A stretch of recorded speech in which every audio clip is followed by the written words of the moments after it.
خدا کے نام سے کرتا ہوں ابتدائے کلام، توجہ کیجئے مبذول مومنین کرام، کروں گا خدمت اقدس میں پیش ذکر انام، سب اہل بیت پہ مل کے پڑھیں درود و سلام، اللہم صلی علی محمد و آل محمد و عجل فرجہم۔ السلام علیکم ناظرین و ناظرات، مومنین و مومنات، آپ کے ہر دل عزیز ہدایت ٹیلی ویژن پر پروگرام صبرس لے کر گدائے اہل بیت سید علی شان حسین اپنے معزز مہمانان گرامی کے ساتھ آپ کی خدمت میں حاضر ہے۔ آج میں اس لیے بھی فخر محسوس کر رہا ہوں کہ میرے ساتھ جو دو شخصیات موجود ہیں وہ نہ صرف یہ کہ میرے لیے ہی فرط و انبساط ہی نہیں بلکہ قوم جعفریہ کے لیے بھی سرمایہ افتخار ہیں۔ آج میں ان شخصیات کو آپ کے سامنے لے کر آیا ہوں جو حقیقی معنوں میں تعلیمی اور عملی زندگی میں ہم سب کے لیے ایک نمونہ ہیں، ایک مثال ہیں، اور ہمیں چاہیے کہ ہم اپنی زندگیوں میں ان کے نقش قدم پر چلیں، کہ یہی وہ نقش قدم ہیں جن کو چلتے ہوئے ہم اہل بیت کی کف پا تک پہنچ سکتے ہیں۔ ناظرین و ناظرات، آج کے اس پروگرام کو آپ خصوصاً میرے جو ریگولر سننے والے ہیں، نقوی صاحب ہیں، عمران صاحب ہیں، مصور صاحب ہیں، آپ وہ تمام جن کے نام اس وقت میں نہیں بھی لے رہا اور اس وقت ٹیلی ویژن کی سکرین کو بڑے شوق و ذوق سے دیکھ رہے ہیں، ان سب احباب کے لیے جو آج پہلی دفعہ شامل ہوئے ہیں، ان کے لیے بھی میں آج یہ دعوت دے رہا ہوں کہ اس پروگرام کو احتیاط سے سنیں، کہ یہ حقیقتاً ایک نہایت علمی اور معلوماتی پروگرام ہے جو میں ایک نہایت ہی معتبر اور نہایت ہی علمی شخصیت کے ساتھ آج کرنے جا رہا ہوں، اور اس کے ساتھ ساتھ ایک نہایت تنظیمی شخصیت کے ساتھ کرنے جا رہا ہوں۔ تو تعارف کراتا ہوں میں آج کے اپنے مہمانان گرامی کا۔ میرے ساتھ تشریف رکھتے ہیں ڈاکٹر سید محمد حماد نقوی۔ آپ LLB ہیں، آپ LLM ہیں، یعنی آپ ماسٹرز آف لا ہیں، آپ گریجویٹ آف لا ہیں، آپ MSc Muslim thought and western thought ہیں، آپ نے masters in law and Quranic studies میں کیا ہے، آپ نے اپنی تعلیمات فارمینائٹ کالج یعنی FC کالج لاہور سے، گورنمنٹ کالج لاہور سے حاصل کی ہیں۔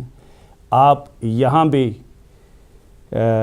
بہت اعلیٰ اور عمدہ یونیورسٹیوں کے اندر، جن کے اندر ہالوک ریسرچ سینٹر ہے، انٹرفیتھ فورم ہے، لندن، ایسیکس اور مانچسٹر لیڈز کی یونیورسٹیاں ہیں، یہ ان تمام یونیورسٹیز میں آپ ریسرچ اور اسلامک سٹڈیز کے حوالے سے ریسرچ کا کام کر رہے ہیں، جس کو عرف عام میں comparative research in religion and law کہا جاتا ہے۔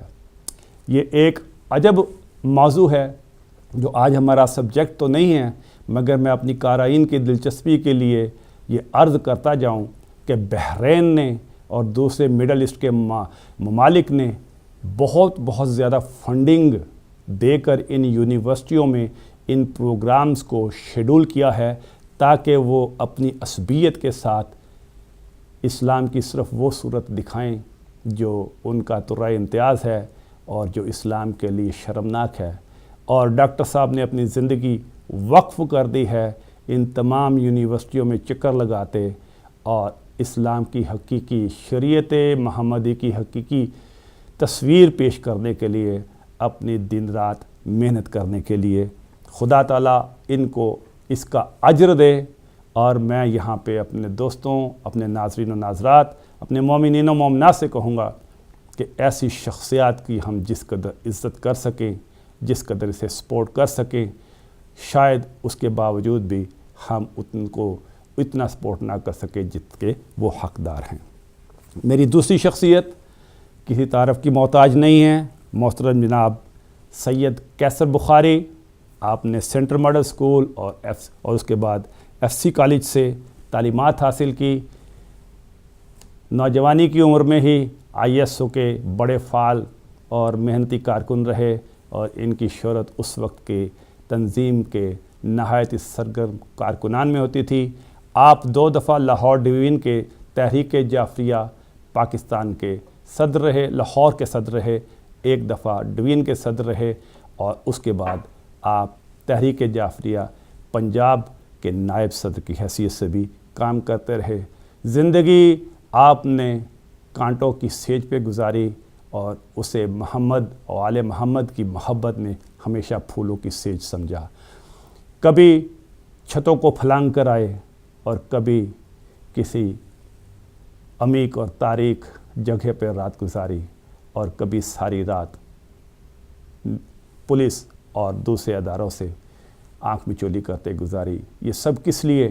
یہ سب انہوں نے اس لیے کیا کہ نام محمد و آل محمد اور علی اور آل علی کا نام زندہ رہے، اور اس زندگی میں آپ کے لیے رونق، آپ کے لیے محبت، آپ کے لیے شگفتگی ہو، اور آپ محمد و آل محمد کی مجالس، آپ محمد و آل محمد کا نام خوبصورتی اور محبت اور عقیدت کے اور اس کے ساتھ آزادی سے لیتے رہیں۔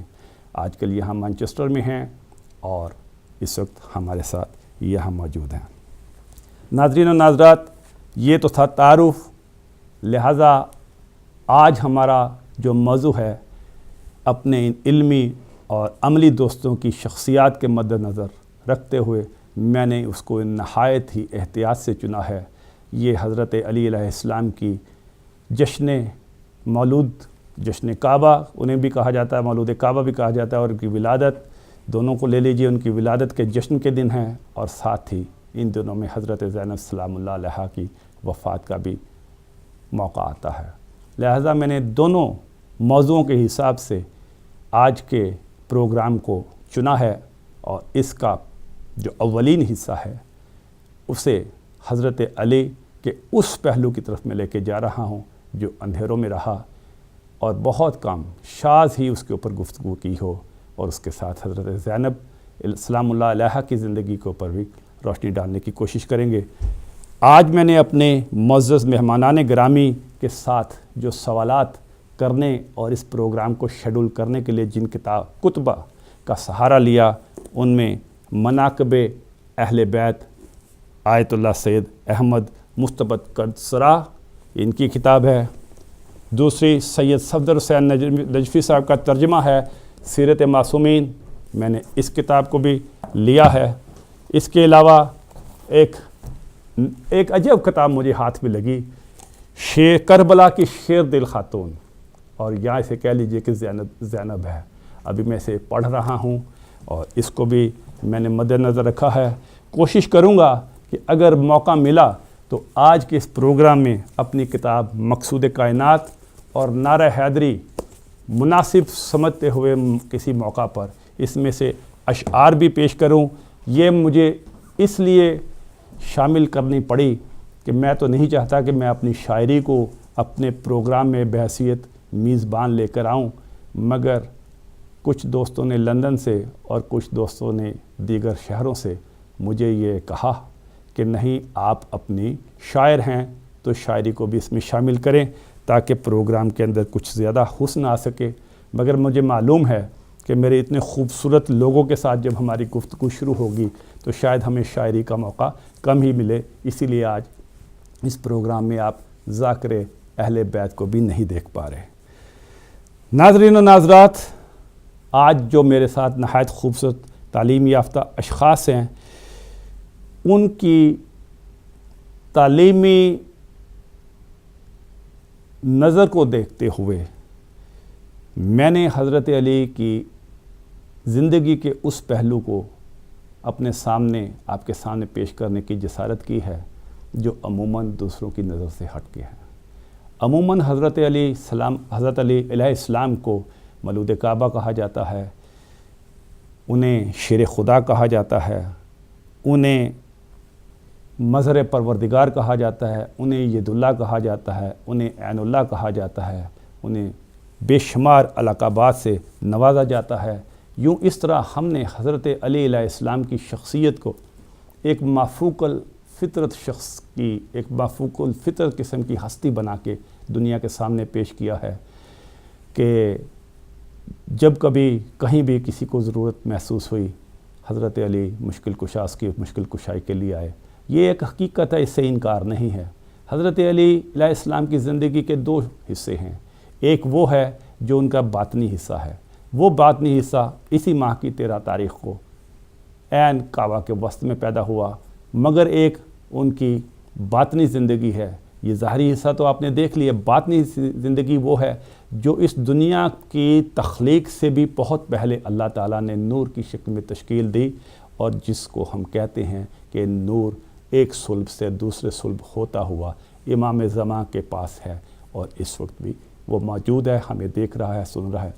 اسی لیے ہم کہتے ہیں کہ ہمارے معصومین مرتے نہیں، وہ زندہ ہیں، اور ہمیں سن بھی دے رہے ہیں، دیکھ بھی رہے ہیں، اور ہماری مدد بھی کر رہے ہیں۔ بہرحال ہم نے اس مافوق الفطرت اور اس نوری جسم اور باطن کو چھوڑ کر، کیونکہ موضوع بہت بڑا ہے، علی بہت بڑی شخصیت کا نام ہے، تمام سمندر، تمام پانی اگر سیاہی بن جائیں اور تمام درخت اگر قلم بن جائیں تو شاید ہم حضرت علی کے متعلق پھر بھی مکمل طور پہ انفارمیشن یا ان کے جتنے بھی ان کی شخصیت کے پہلو ہیں ان کو آپ کے سامنے نہ لا سکیں، کہ حضرت علی کا خود قول ہے کہ اللہ تعالیٰ نے مجھے 1000 باب رقم کیے، مجھے عطا کیے، اور میں نے ہر باب میں سے ہر باب کا 1000 باب مزید بنا لیا۔ اب سوچئے کہ جو باب اللہ تعالیٰ نے 1000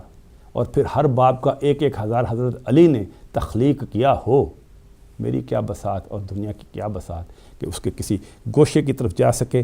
مگر آج مجھے ان کی شخصیت کے ظاہری اس حصے کی طرف جانا ہے کہ جو ہماری نظروں کے سامنے ہے۔ ایک 8 سال کا بچہ ہے، دعوت ذوالعشیرہ ہے، اور اس بچے نے اپنی سیاست کا اور اپنی سیاسی بصیرت کا آغاز اس دعوت ذوالعشیرہ سے اس طرح کیا کہ آج تک کی دنیا اس نے اپنے سامنے مغلوب کر لی، اور اس کے وہ تمام رشتہ دار جو اس وقت کے سرداران تھے وہ اس حقیقت کو پا ہی نہ سکے، وہ اس چیز کو جان ہی نہ سکے کہ اس دعوت ذوالعشیرہ میں جس نے بھی رسول خدا صلی اللہ علیہ وآلہ وسلم کا ساتھ دینے کا وعدہ کر لیا، وہ دنیا ہی نہیں آخرت میں بھی سنور جائے گا۔ اس کے ساتھ ساتھ ہم نے حضرت علی علیہ السلام کی صاحبزادی ثانیہ زہرا سلام اللہ علیہا حضرت زینب، ان کی شخصیت کو بھی کہ وہ انہی ایام میں فوت ہوئیں، انہی ایام میں ان کی شہادت ہوئی، انہی ایام میں انہوں نے پردہ کیا، انہی ایام میں وہ دنیا سے رخصت ہو گئیں۔ ان کی زندگی کو بھی جاننے کی ہم کوشش کریں گے۔ مجھے معلوم ہے وقت بہت تھوڑا ہے، ہو سکتا ہے آج ہم اسے سمیٹ نہ سکیں، کہ وہ زینب جس کا واقعہ کربلا سے پہلے تاریخ اسلام میں خال خال ہی یا تو ذکر آیا ہے تو حضرت علی ان کی شہادت کے موقع پر آیا کہ ایک بچی جو جنازے کے پیچھے چلی اور جسے دیکھ کر کہا گیا کہ جنازہ روک دو، اور جب تک اسے واپس نہیں پہنچایا جاتا تب تک جنازہ آگے نہ جائے۔ یا پھر اس وقت اس کا ذکر ہمیں تاریخ میں ملتا ہے جب حضرت امام حسین نے کہا لے زینب اب تو جان اور اہل بیت جانے اور یہ گھرانہ جانے۔ اور کمال یہ ہے کہ اس شخصیت نے جب اپنا سیاسی اور معاشرتی روپ ہمارے سامنے لے کر آئی تو ایک ایسی عظیم شخصیت ہمارے سامنے آئی جس کو سب لوگوں نے بلا تمیز و تفریق ثانیہ حضرت علی علیہ السلام قرار دیا، انہیں ثانیہ حیدر کا خطاب دیا۔ ان کے خطبات نے وہ کمال دکھایا کہ وہ یزید جو یہ سمجھ چکا تھا کہ میں نے تو جنگ جیت لی اور میں نے اہل بیت کو، خاندان طہارت کو ختم کر دیا، وہ یہ کہنے پر مجبور ہو گیا کہ میں نے تو فقط ان سے بیعت کا سوال کیا تھا، میں نے ان کے قتل کا حکم نہیں دیا تھا۔ وہ یزید جو اپنی فتح کے اندر سرشار تھا اتنا مجبور ہوا کہ اس نے 2 سال کے اندر ہی، اور کہیں 1 سال کا ذکر ہے اور کہیں 2 مہینے کا ذکر ہے، جو بھی ذکر ہے جہاں بھی ذکر ہے یہ تاریخ دان ہم سے زیادہ بہتر جانتے ہیں، مجھ سے بہتر جانتے ہیں۔ نہ صرف انہوں نے گرفتار شدگان خاندان طہارت کو رہا کیا بلکہ ان کے تمام تبرکات بھی واپس کیے۔ یہ ہے حضرت زینب سلام اللہ علیہا کی وہ جادوئی شخصیت جس نے حضرت امام حسین کے نام کو آج تک زندہ رکھا ہے۔ اس سے پہلے کہ میں آج کی نہایت اہم شخصیت جناب ڈاکٹر حماد صاحب کی طرف چلوں، کیونکہ ذکر آ گیا ہے حضرت علی اور حضرت زینب کی معاشرتی اور سیاسی زندگی کا، تو کیونکہ ہمارے درمیان موجود ہیں جناب سید قیصر بخاری صاحب، جنہوں نے اپنی ساری زندگی اسلام میں، اسلام کے لیے اور اسلام ہی کے واسطے وقف کر دی، اور چونکہ ہمارا بھی یہ ایمان ہے کہ جدا ہو دی سیاست سے تو رہ جاتی ہے چنگیزی، تو اس سیاست میں انہوں نے فقہ جعفریہ کے لیے، حضرت امام علی علیہ السلام کے لیے اور حضرت زینب سلام اللہ علیہا نے ہمارے لیے جو زندگی مشل راہ بنائی، ہمارے لیے زندگی جو چنی، اس کے لیے کیا خدمات انجام دی، تحریک جعفریہ پاکستان کیوں بنائے گی، کیسے بنی اور اب تک کیا کر رہی ہے، اس کا مختصر سا تعارف میں ان سے کہوں گا کہ وہ پیش کریں جناب قیصر بخاری صاحب۔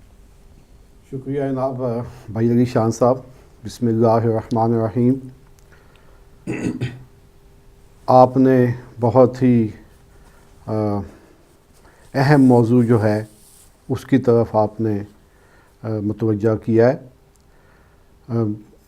جیسے کہ آپ نے تعارف میں کہا، تو میں یہ بھی چاہتا ہوں کہ سب سے پہلے تو آپ کو مبارکباد دوں اتنا اچھا پروگرام کرنے پہ، اور اس سے کے بعد آپ کا بھی تھوڑا سا تعارف میں، کیونکہ آپ کا بھی میرا 20-25 سال سے ساتھ ہے، تو آپ بھی وہاں اچھا ویل سیٹل تھے، اچھی آپ کی جاب تھی، اچھے گریڈ میں آپ کی ملازمت تھی، لیکن قوم کا جو درد ہے اور قوم کے لیے جو آپ کی خدمات ہیں، اسی وجہ سے آپ کو بھی پھر وہاں سب کچھ 15-20 سال پہلے چھوڑنا پڑا اور یہاں پہ آپ تشریف لائے، تو یہ بھی آپ کی ایک بہت قومی خدمت ہے۔ اور دوسرا یہ ہے کہ آپ نے ڈاکٹر صاحب کا تعارف کروایا، لیکن سب سے بڑا جو ان کا تعارف ہے وہ آپ شاید آپ کے ذہن سے نکل گیا، وہ یہ ہے کہ یہ ان کا تعلق اس خاندان سے ہے جس میں شہید ذوالفقار نقوی جیسے قومی رہنما جو ہیں وہ پیدا ہوئے، اور انہوں نے ملت جعفریہ کے لیے بے شمار ان کی خدمات ہیں۔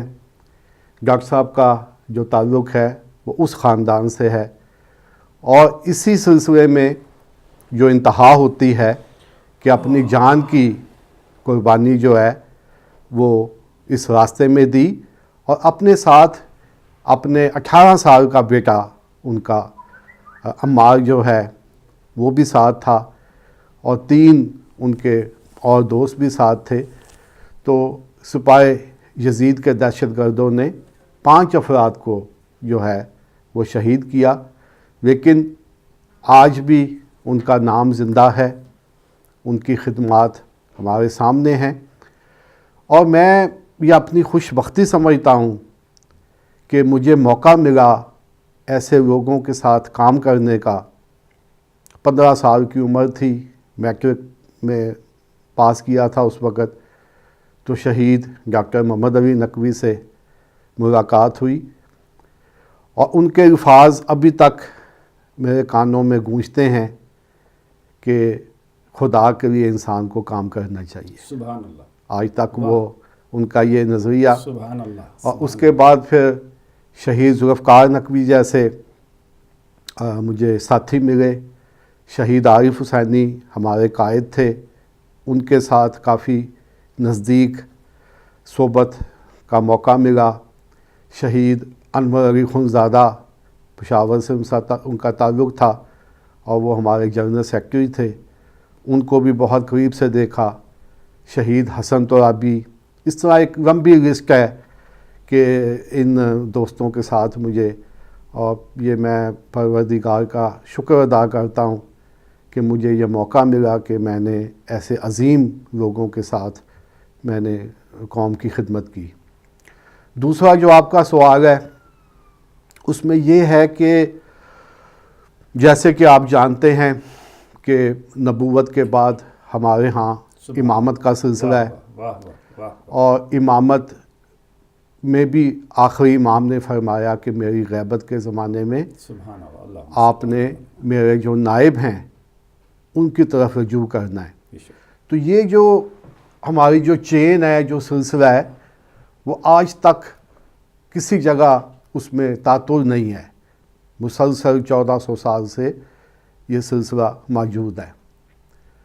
ہمارے ہاں انڈو پاک میں تقلید کا مسئلہ کچھ زیادہ اس پہ غور نہیں کیا گیا 100 سال پہلے یا 50 سال پہلے، لیکن ایران، عراق، لبنان، شام میں تقلید کے مسئلے کو بہت اہمیت دی گئی، اور اسی وجہ سے وہاں پہ تنظیمیں بھی وجود میں آئیں، کیونکہ جو مقلد ہوتے تھے مراجع کے وہ پھر ان کی طرف رجوع بھی کرتے تھے، ان کے احکامات کو بھی مانتے تھے، سنتے تھے۔ انڈو پاک میں کیونکہ کچھ زیادہ اس کی طرف توجہ نہیں کی گئی، تو میں سٹارٹ کرتا ہوں پاکستان کے بننے سے۔ اس میں ملت جعفریہ نے انفرادی طور پہ تو حصہ لیا افراد نے، لیکن تنظیمی طور پہ ہمارا کوئی خاص وجود تاریخ میں نظر نہیں آتا، جبکہ دیوبندی، اہل حدیث اور بریلوی جماعتیں جو ہیں وہ ایز اے جماعت انہوں نے اس میں حصہ لیا۔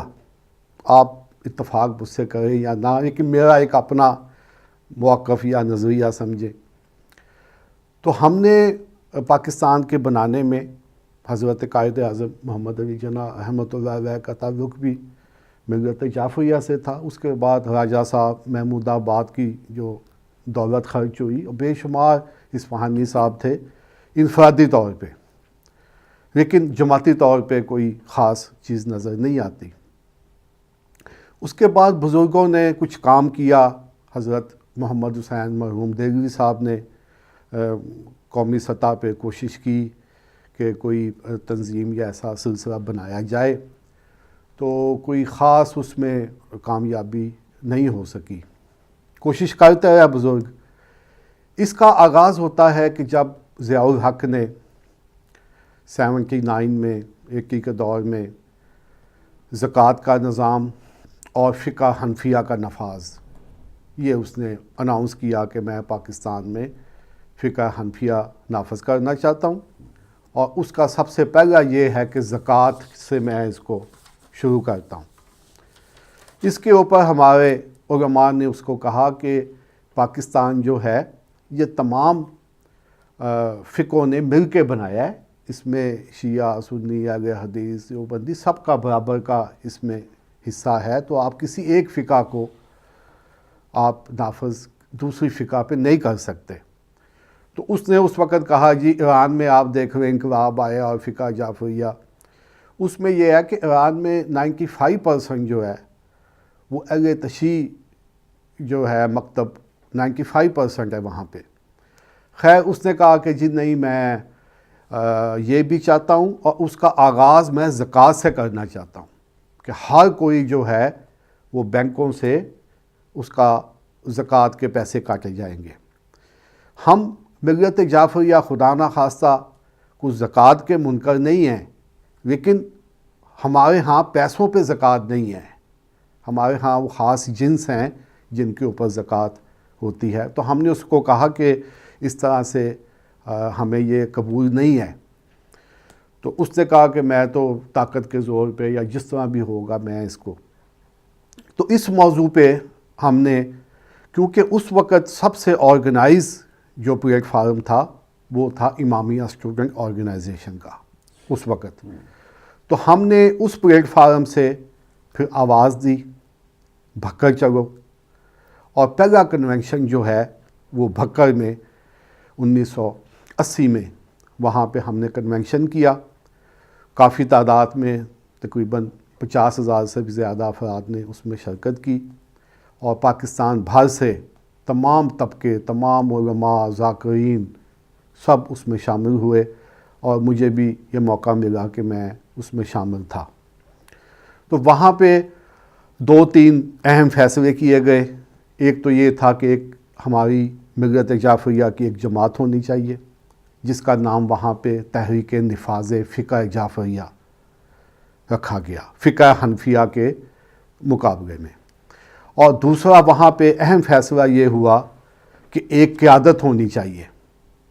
وہاں پہ متفقہ طور پہ سب نے مفتی جعفر حسین مرحوم جو ہیں ان کو اپنا قائد وہاں پہ انہوں نے تسلیم کیا، تمام ملت نے۔ اور تیسرا ہم نے ضیاء الحق سے کہا کہ اگر اس نے یہ آرڈیننس واپس نہ لیا تو ہم اس کے خلاف ایک عظیم الشان احتجاج کریں گے۔ یہ 3-4 چیزیں وہاں پہ طے ہوئیں۔ تو ضیاء الحق نے اس پہ کوئی خاص وہ نہیں، اس نے کہا نہیں میں تو یہ نافذ میں نے کرنا ہے اس کو۔ تو پھر ہم نے 6 جولائی اسلام آباد چلو کی کار دی کہ تمام قوم کو وہاں پہ اکٹھا کیا جائے۔ 6 جولائی کو وہاں پہ عظیم اجتماع ہوا، تقریباً 1.5-2 لاکھ افراد نے اس میں شرکت کی، اور یہ پاکستان کی تاریخ میں جسے ابھی آج کا دھرنا یا یہ جو کہتے ہیں، سب سے پہلے ہم نے اس کا آغاز کیا۔ 3 دن تک ہم نے وہاں پہ قیام کیا۔ اس کے بعد پھر ضیاء الحق نے ہمیں بلایا علماء کو، اور ہمارے ساتھ اس نے مذاکرات کیے، اور اس نے پھر ہمارے موقف کو تسلیم کیا کہ ٹھیک ہے، میں زکوٰۃ کا جو ہے آپ اگر اپنا فارم دے دیں کہ آپ کا تعلق فقہ جعفریہ سے ہے تو اس سے نئی زکوٰۃ لی جائے گی، اور دوسرا یہ فقہ حنفیہ کا نفاذ جو ہے اس کو بھی میں اس کو عمل میں اس پہ نہیں کروں گا۔ تو یہ پہلی کامیابی تھی جب ہم اکٹھے ہوئے، ایک جماعت کی شکل میں ہمارا وجود بنا، تو یہ پہلی کامیابی تھی۔ اس کے بعد پھر ہم نے کیونکہ امامیہ اسٹوڈنٹ اس وقت موجود تھی، ایک ڈھانچہ موجود تھا، پھر ہم نے اس کو گراس روٹ سے اس کی تنظیم سازی شروع کی، گاؤں کی سطح سے آپ سمجھیں، پھر تحصیل کے بعد پھر ضلع کے بعد پھر صوبے کے بعد مرکز، اس طرح سے ہم نے تحریک نفاذ فقہ جعفریہ کا ہم نے آغاز کیا۔ مفتی صاحب کو زیادہ ٹائم نہیں مل سکا، اور 84 میں ان کا انتقال ہو گیا، لیکن انہوں نے یہ 3-4 سال میں بھرپور طریقے سے تنظیمی جو معاملات تھے اس کو نبھایا۔ ان کے انتقال کے بعد پھر دوبارہ قوم کو اکٹھا کیا گیا بھکر میں نئے قائد کے لیے، اور وہاں پہ پھر سب نے متفقہ طور پہ شہید عارف حسین الحسینی کو وہاں پہ قائد منتخب کیا 84 میں۔ وہ ایسا زمانہ تھا کہ ضیاء الحق کا دور تھا، ایران عراق جنگ کا زمانہ بھی تھا، خطے کے حالات بھی ایسے تھے، افغانستان میں بھی روس کا اس وقت جنگ روس کے ساتھ تھی، تو یہ سب صورتحال اس وقت کافی مشکل جو ہے حالات تھے۔ تو شہید نے بھی اپنے 4 سالہ دور میں، کیونکہ 88 میں وہ شہید ہو گئے تھے، 84 میں وہ قائد بنے، تو بھرپور طریقے سے تنظیم سازی کی، اور تحریک جعفریہ کو ملک کے کونے کونے میں اس کو پہنچایا، اور اس کی تنظیم جو ہے اس کو بہت مضبوط کیا۔ لیکن دشمن کی نگاہ تھی کہ اگر اس آدمی کو زیادہ ٹائم دیا گیا کام کرنے کے لیے، کیونکہ جو ان کی رفتار تھی کہ 4 سال میں انہوں نے جو 50 سال میں جو کام نہیں ہو سکا وہ انہوں نے 4 سال کے عرصے میں، تو پھر یہ ہے کہ استعماری قوتوں نے ان کو شہید کروا دیا 1988 میں، شہید عارف حسینی کو۔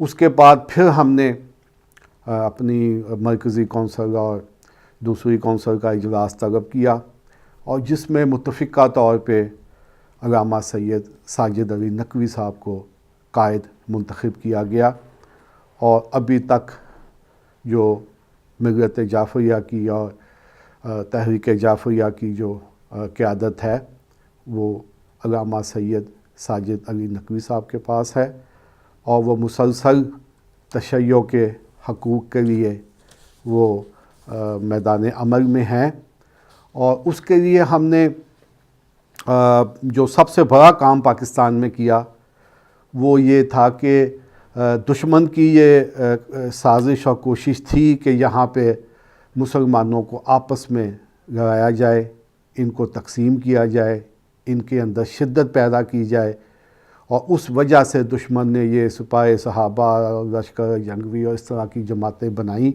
جن کا کام ہی منفی نعروں پہ ان کی بنیاد تھی۔ لیکن ہم نے اور قائد ملت جعفریہ کی جو مدبرانہ ان کی سوچ تھی، اس کے اوپر کام کرتے ہوئے ہم نے سب سے پہلے ملی یکجہتی کونسل بنائی 95 میں، جس میں تمام پاکستان کی مذہبی جماعتوں کو اکٹھا کیا گیا، اور اس میں ایک ضابطہ اخلاق بنایا گیا، اور سب سے اہم اس کا یہ تھا کہ ایک دوسرے کو برداشت کیا جائے۔ وہ جیسے کہتے ہیں نا کہ اپنے مذہب کو چھوڑو نہیں اور کسی کے مذہب کو چھیڑو نہیں، اسی بنیاد پہ۔ اور اس میں پہلی دفعہ یہ ہوا شان بھائی کہ پاکستان کی جو مین سٹریم جو مذہبی جماعتیں تھیں وہ اس میں شامل ہوئیں، جس میں بنیادی طور پہ کیسر صاحب میں اب یہاں پہ آپ کے رکوں گا، کیونکہ اس کے بعد ہم تنظیم کے ہم موجودہ صدر تک آ چکے۔ اگلے سوال میں میں آپ سے کوشش کروں گا کہ اس کے اغراض و مقاصد جو شروع ہوئے ہیں کہ ضابطہ اخلاق کے تحت ایک کو اپنا چھوڑو نہیں، دوسرے کو چھیڑو نہیں، اس سے آپ کا سوال کو میں اگلے سیگمنٹ میں آگے لے کے چلوں گا۔ اب ہم اپنے ناظرین محترم جناب حماد صاحب کی طرف آتے ہیں کہ ابھی آپ نے دیکھا کہ ہمارے معزز دوست جناب کیسر بخاری صاحب نے بتایا کہ جب تک کسی قوم کے لیڈر نہیں ہوتا اور اس کی تنظیم نہیں ہوتی، وہ لاکھ ملک بھی بن جائے جی اور سرمایہ بھی خرچ کر دے، وہ اچیومنٹ کچھ نہیں کر سکتی جب تک کہ اس کی اپنے لیڈر اور اپنی تنظیم نہ ہو۔ اور یہی وجہ ہے کہ دعوت ذو العشیرہ کو جب ہم دیکھتے ہیں تو اس دعوت ذو العشیرہ میں سب سے پہلے رسول خدا نے ایک تنظیم کی بنیاد اپنے گھر میں رکھی، اور اسی وقت ایک 8 سالہ بچے نے جس کا نام علی تھا، اس نے اپنی بصارت اور بصیرت کی انتہا کر دی اور کہا کہ میں آپ کا ساتھ دوں گا اور میں آپ کے دشمنوں کو نیست و نابود کروں گا۔ میں چاہوں گا کہ اس سے پہلے کہ ہم حضرت علی کی زندگی کے بارے میں آگے چلیں، آپ حضرت علی کا تعارف پیش کریں۔ سبحان اللہ، بہت شکریہ علی شان صاحب اور کیسر صاحب، اب بڑے خوبصورت انداز سے آپ نے گفتگو کی، اور سب سے پہلے میں ہدایت ٹی وی کی انتظامیہ کو اور ایک خوبصورت گلدستہ جو دا پیس آف انفارمیشن ہے وہ علی شان صاحب نے اور آپ نے جو مل کے اس وقت اس کو ایک خوشبو کے لیے تیار کیا ہے۔ میں چاہتا ہوں کہ جتنے بھی آڈینس سن رہے ہیں وہ اس کی خوشبو سے روحانی غذا حاصل کریں۔ ماشاءاللہ، سبحان اللہ، سبحان اللہ۔ What they need to do it, they need to get eternal peace, not physical only. تو یہ پروگرام تھوڑا سا ڈیول لینگویج میں ہوگا، جو ہمارے ینگسٹرز سن رہے ہیں وہ بھی سنیں، دوسرا so that today I have invited you so that the both people Thank you. understanding Urdu or the English, Sure. Thank you. whatever it is, Thank you very they much. can Thank you very enjoy and take benefit of it.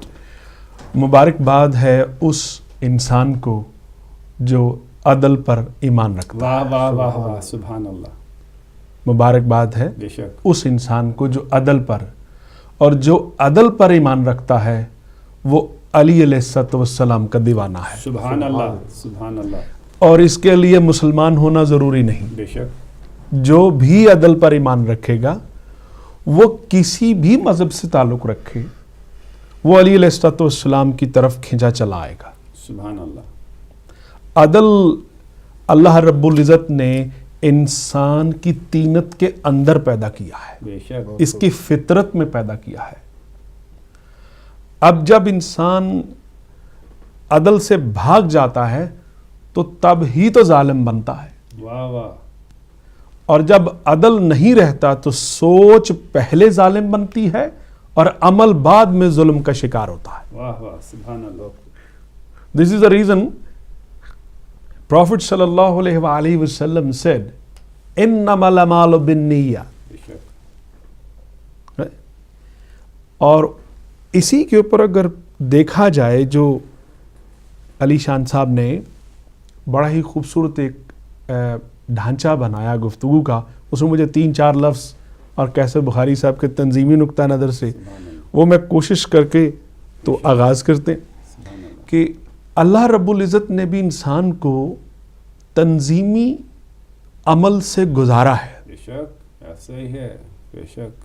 اس کی خلقت بڑے تنظیم کے خوبصورت واہ واہ. پہلوؤں سے واہ واہ نپی تلی ہے. واہ واہ، سبحان اللہ. کیا بات ہے، کیا بات ہے. غور کریں کہ اگر انسان کی یہ 2 آنکھیں اگر اپنی جگہ فکس نہ ہوتی اور ادھر ادھر ہو جاتی اللہ اکبر، تو یہ اس کی تنظیم میں خلل آ جاتا، سبحان اللہ. واہ واہ. اور اسی لیے اس نے اس کو عدل پہ رکھا ہے کہ تو نہیں جانتا جو میں جانتا ہوں. سبحان اللہ. علی علیہ الصلوۃ والسلام اس خالق الہی کے شاہکار انسانوں میں سے ایک انسان ہے بے شک. سبحان اللہ. جو عدل کی کسوٹی ہے. واہ واہ.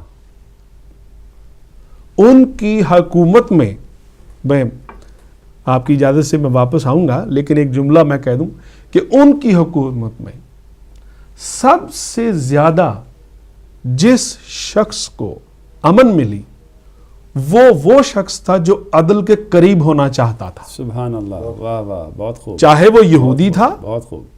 چاہے وہ عیسائی تھا، چاہے وہ مسلمان تھا، قطع نظر اس کے کہ وہ کس مذہب سے تعلق رکھتا تھا.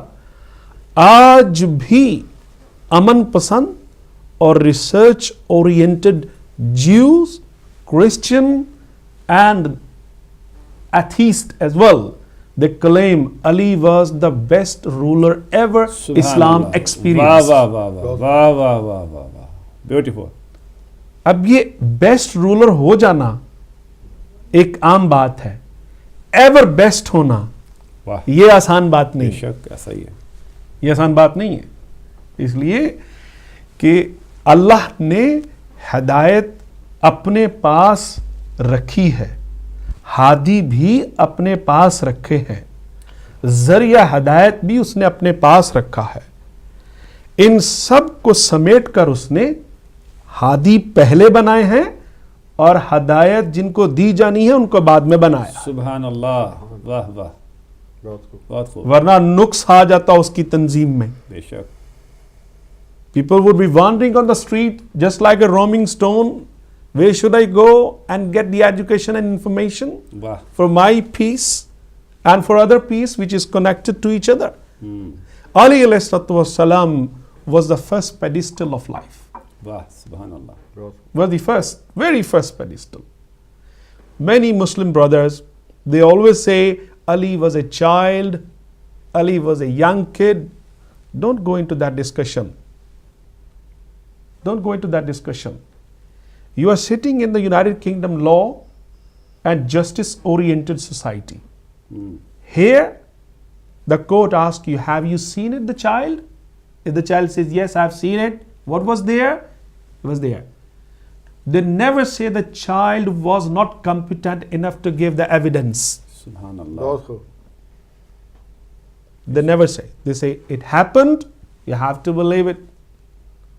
اب ہم یہ کیوں بھول جاتے ہیں مسلمانوں کی اپنی عدالت میں کہ جی علی علیہ السلام بچے تھے جب انہوں نے دعوت ذل شیرہ میں کھڑے ہو کر کہا. سبحان اللہ. واہ واہ واہ واہ واہ.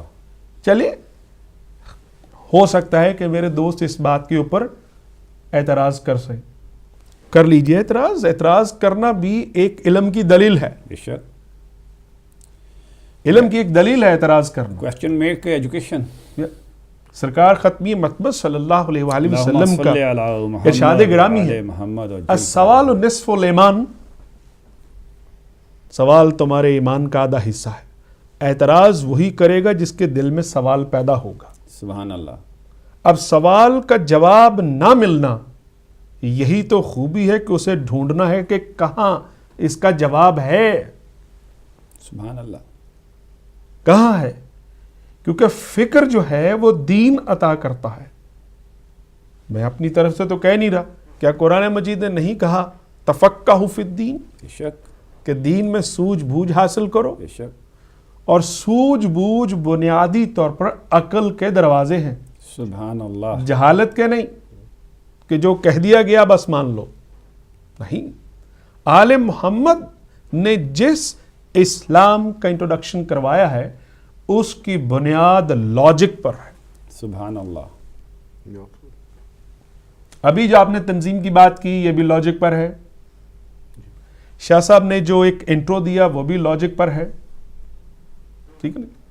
تو جب یہ عام انسان اور مجھ جیسا گناہگار آدمی بیٹھ کر ایک لاجک کے چھوٹے چھوٹے سٹیپس کی بات کر رہا ہے تو جس ہستی نے یہ کائنات بنائی ہے کیا اس نے لاجیکل دریچے نہیں بنائے؟ واہ سبحان اللہ، واہ واہ، بہت خوب۔ کیا اللہ کو نہیں معلوم کہ کل کا آنے والا انسان ٹیکنالوجی اورینٹڈ سوال کر سکتا ہے مجھ سے؟ بے شک بے شک بے شک۔ تو ہادی بھی تو ایسے ہونے چاہیے، واہ واہ واہ واہ، اس سے قطع نظر کہ کوئی بچہ ہے یا بڑا ہے۔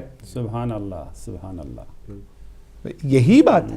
سبحان اللہ۔ اور دوسرا یہ یاد رکھیے کہ اللہ رب العزت کے خاتم الرسول صلی اللہ علیہ وآلہ وسلم کی ذات اقدس کے پیغام پر لبیک کہنا وہ نبی پاک کا اپنا پیغام نہیں ہے۔ یہ کنفیوژن یہ ہے قبلہ، that is being tormented, that the message of Prophet Muhammad, people are considering it is his own message. No, it was a message of Almighty Allah, but was delivered by Prophet Muhammad sallallahu alaihi wasallam, but endorsed by Ali the Great. کیا سرکار نے لوگوں سے پوچھا نہیں تھا دعوت ذوال الشیرہ میں کون ہے تم میں سے جو میرا ساتھ دے گا؟ سبحان اللہ سبحان It Allah, was an open invitation. یہ نہیں کہا تھا کہ بچے ہوں بوڑھے واہ واہ واہ واہ یہ نہیں۔ واہ واہ۔ اور ڈاکٹر صاحب ایک میں چیز اضافہ کر دوں کہ آپ نے یہ بھی فرمایا تھا کہ جو اس وقت میرا ساتھ دے گا وہی میرا وصی ہوگا، وہی میرا نائب ہوگا۔ یہ یہ تاریخ میں ملتا ہے سبحان اللہ، بالکل کہ یہ فیصلہ بھی وہیں پہ ہی ہو گیا تھا جی کہ جی۔ وصی اور نائب کا جو ہے بے شک۔ یہ عدل کے تقاضوں کا ایک حصہ ہے نا، دیکھیے نا، دیکھیے کہ اللہ رب العزت نے اس رات کے پہلو میں، اس دعوت ذوال الشیرہ کے پہلو میں درس انسانیت کو بھی نمایاں کیا ہے سبحان کہ اللہ، انسان کیسا ہونا چاہیے، واہ واہ واہ واہ، انسان کیسا ہونا چاہیے۔ یہ دعوت ذوال الشیرہ خالی یہ کیا کہتے ہیں کھانے کھانے کی پینے کی جگہ نہیں تھی، ایک پیغام تھا۔ بہت سارے چھپے ہوئے انسانی پوشیدہ شخصیات، نفسیات، اس کے پہلوؤں کو اجاگر کیا نبی پاک صلی اللہ علیہ وسلم نے۔ بے شک سبحان اللہ۔ میں اس کی ایگزامپل دے دوں آپ کو، کتنی دفعہ یہ دعوت لگائی گئی؟ 3 تین دفعہ۔ دفعہ، تاریخ میں کم از کم 3 دفعہ تو ہے۔ جی ہاں، تو اگر پہلی ہی دفعہ پیغام صحیح تھا تو پھر سزا اور جزا وہی متعین ہو جاتی، واہ واہ واہ سبحان اللہ۔ تو پھر یہ دوسری دفعہ کیوں ہوا؟ شاید کوئی آ جائے۔ تیسری دفعہ کیوں ہوا؟ اس لیے کہ انسانی عقل کے 3 حصے ہیں آغا۔ واہ واہ، پہلی دفعہ نہیں سنی یہ کان، اور دیں۔ دیکھا تو ہے نا دوسری دفعہ، اچھا چلو تیسری دفعہ آنکھوں سے دیکھو گے بھی، زبان سے اقرار بھی کرو گے اور کانوں سے سنواؤں گا بھی نہیں۔ جو پہلی دفعہ بھول گئے تو دوسری دفعہ یاد دلاؤں گا۔ سبحان اللہ، بے شک بے شک۔ In a modern learning process, human being is always attainable towards VAK. Human being learns from visual perspective, kinesthetic processes, and auditory processes. This all is important. اب اللہ رب العزت خالق کائنات بھی ہے اور خالق انسان بھی واہ ہے۔ سبحان اللہ، بے شک۔ وہ جانتا ہے کہ میرے بندے کو کیا کیا چیزوں کی ضرورت ہے اس کے لرننگ کے لیے۔ تو دعوت ذوال الشیرہ میں یہ چیز بھی سامنے آئی، the principle of learning towards success, کس کو کیسے پہچاننا ہے اور کون سے راز سامنے آئیں گے۔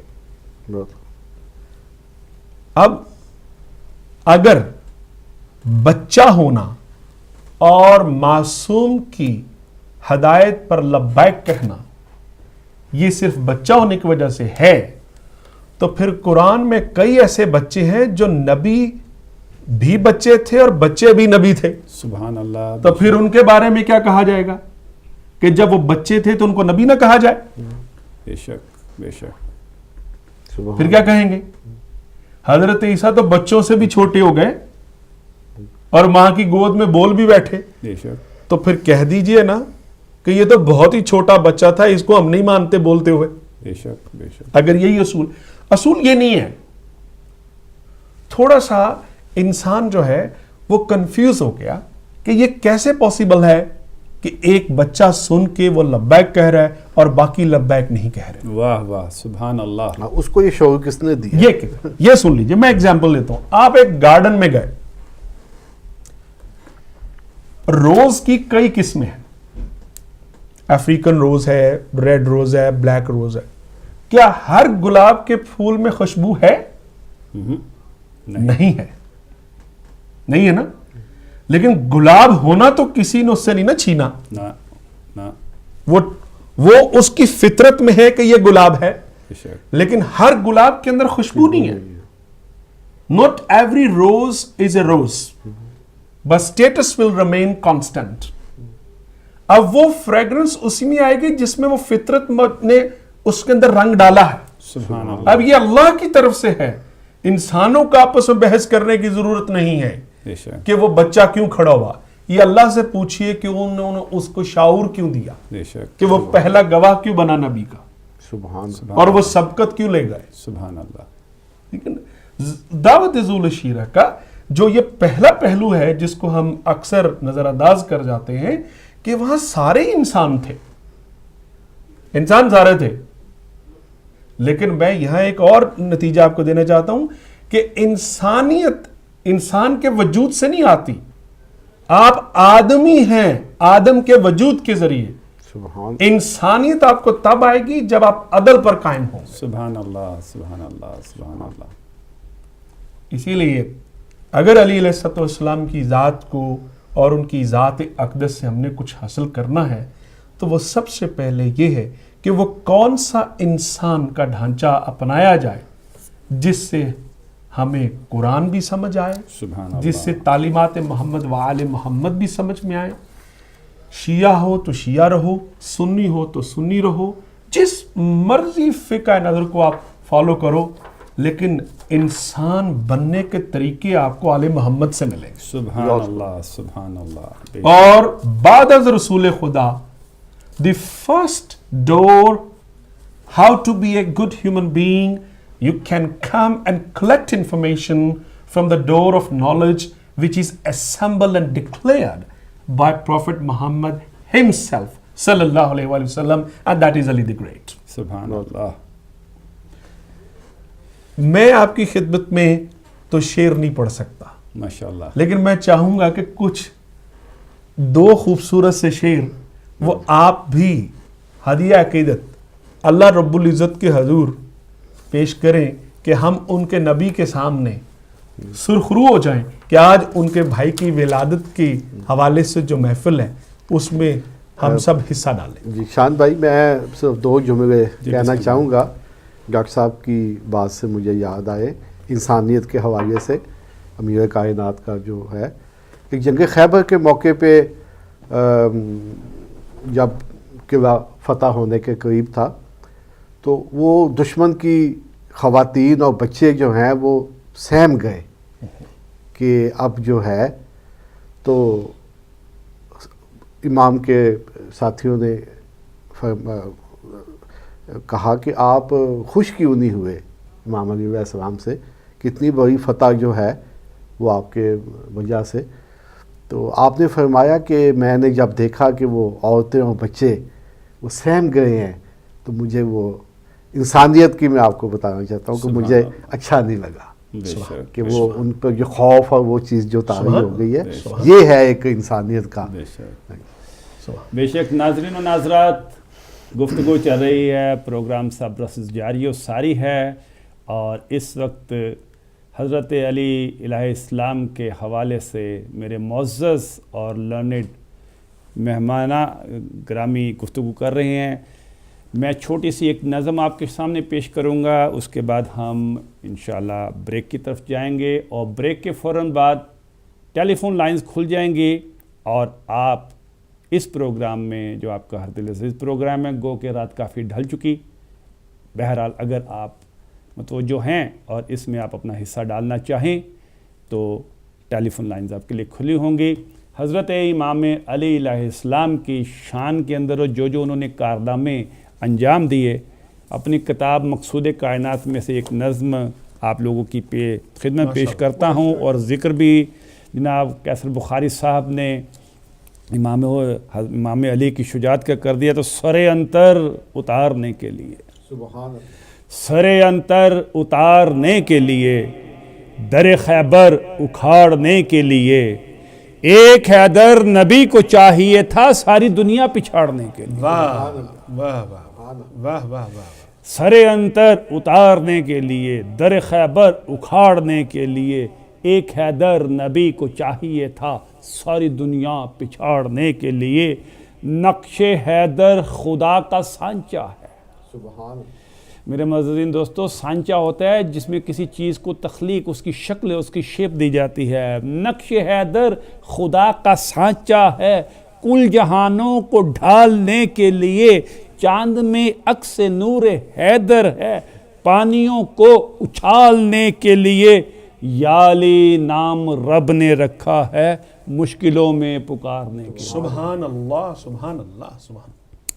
چاند میں عکس نور حیدر ہے، پانیوں کو اچھالنے کے لیے.